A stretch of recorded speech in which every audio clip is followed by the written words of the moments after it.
Well, hello everyone. Welcome to The Way I See It. I'm Seth Dunn, and this is me coming to you weekly with just something that maybe I've been thinking about or something that, is a part of my own life and so forth, and just sharing the way I see it. Not lengthy, not in depth, but just giving you some viewpoint and something to think about. Just today, I'm actually a little excited about this because I want to talk to you about decision making. And I want to talk to you about this because I realize decision making is such a key and important part of our lives. And Sandra and I, this last week, in fact, just an hour ago, we made a big decision. And it's one that we've spent lots of time on and sorting and processing and so forth. And so I wanted to talk to you about this. And I'm not talking about the little decisions. We all face those little daily, listen, a lot of times hourly decisions, but I'm talking about those big ones, those big decisions. They might be personal, things like a huge one. Do I get married? Do I not? Do I accept this proposal? Do I offer a proposal? Those kinds of things. It's a big, big, big deal, right? A lot of those kinds of things happen in our families and with our children and so forth. They also happen in business and they happen in our relationship with the Lord. And there's big decisions, but I'm talking about those big decisions, not the little ones. There's a scripture, Proverbs 16:19. It says, "The heart of man plans his way, but the Lord establishes his steps." But let's also look at Psalm 37 and 23, where it says, "The steps of a man are established by the Lord when he delights in his ways." So listen, this decision-making process is a big deal. And we all know that there's a lot that can go into a decision, right?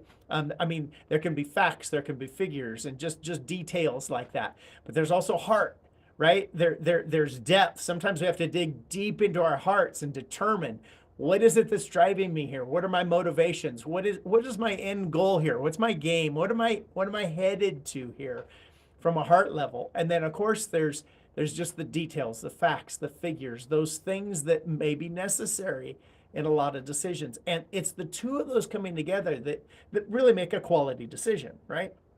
So I don't have time in this video to go into a lot of detail, but the decision that Sandra and I just made an hour ago required us to do both of those elements that I was just describing. It required us to do our due diligence, right? Both on a heart level and on a business, on a fact, on a figure, on a detail level. It required us to do footwork. It required us to do research. It required us to seek counselors and advisors and get data, right? And bringing all that together in order to make a decision. But here was the challenge. And the reason I wanted us to just dialogue, or I guess we're not dialoguing because you're listening to me, but the reason I wanted to bring this to you today would be because I was just reminded again at how valuable this process is. Now, here is the deal. Sandra and I both had in mind the decision we wanted to make. Okay? Now, we're looking at all the facts, all the figures, all the details, all the ins and outs, but then we start digging into the heart of things, the motivations, the time commitments, the things that, wow, if I make this decision, it affects this decision. If I do this, then what about this over here? We start weighing them back and forth, trying to determine, where to end up. We knew what decision we wanted to make, but here's the thing. In the end, after looking at all the ins and outs, all the details, after searching our own hearts, we follow peace. To me, that's huge. And I wish I could spend 2 hours with you now talking about what that means. But there's lots of scriptures that talk about peace that passes understanding, peace that only the Lord can give. That's all, right now for today, that's all I can say to you is that you know that you know that you know, and you just have peace.